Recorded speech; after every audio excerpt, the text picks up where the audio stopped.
Kegagalan timnas voli putra Indonesia mempertahankan medali emas SEA Games 2025 Thailand, menghadirkan sejumlah sorotan.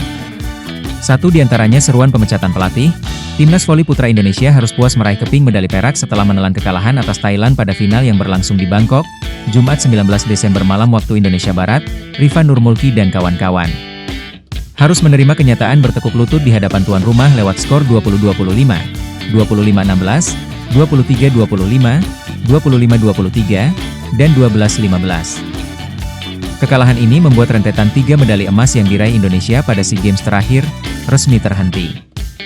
Sebelumnya, Rifan CS meraih emas pada SEA Games 2019, 2021, dan 2023. Kuatrik yang ditarget Rifan Nurmulki pada SEA Games edisi ke-33 ini gagal di final.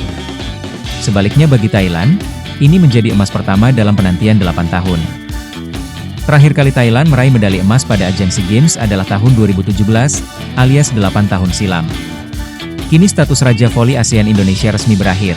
Terlepas dari itu, mengiringi kegagalan Indonesia meraih emas SEA Games 2025, sejumlah sorotan tersaji, meliputi 1. Rifan jadi pensiun. SEA Games 2025 semula akan dijadikan Rifan Nurmulki sebagai medan yang tepat untuk pensiun dari timnas voli putra Indonesia. Oleh karena itu, pevoli asal Jambi ini membidik keping medali emas SEA Games keempat beruntunnya sebagai kado perpisahan. Rifan tercatat menjadi bagian timnas voli putra Indonesia meraih medali emas SEA Games 2019, 2021, dan 2023. Tetapi di edisi 2025, yang diniatkan sebagai momen pensiunnya dari timnas, justru berakhir pilu. Dengan usia Rifan yang saat ini sudah 30 tahun, akankah dia mengurungkan niatnya untuk pensiun dari timnas, dengan membidik medali emas di SEA Games selanjutnya sebagai perpisahan yang manis? Atau tetap berada di keputusan semula?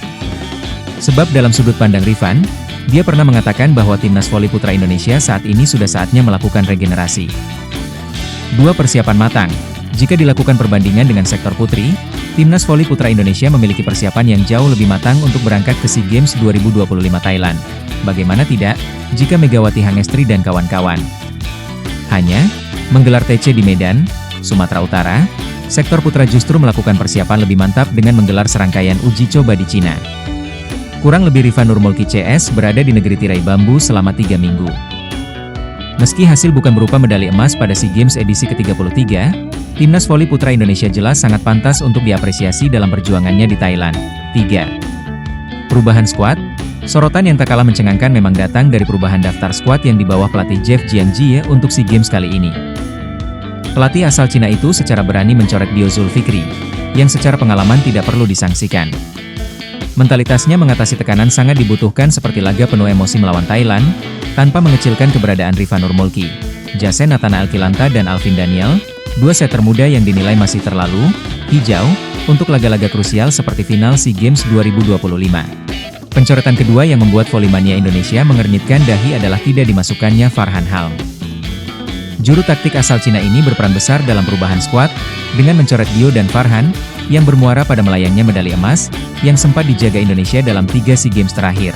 Bahkan sebelum timnas voli putra Indonesia melakoni TC, penunjukan Jeff Jiangjie sebagai pelatih kepala mengundang pertanyaan. Sebab, menjadi rahasia umum dia memiliki hubungan kurang baik dengan beberapa pemain timnas. Kini, dengan kegagalannya membawa kembali keping medali tertinggi, seruan pemecatan diprediksi digaungkan oleh volimania Indonesia. Jika diganti, pelatih Lavani, Nicolas Vives jadi kandidat terkuat sebagai juru taktik terbaru timnas voli putra Indonesia.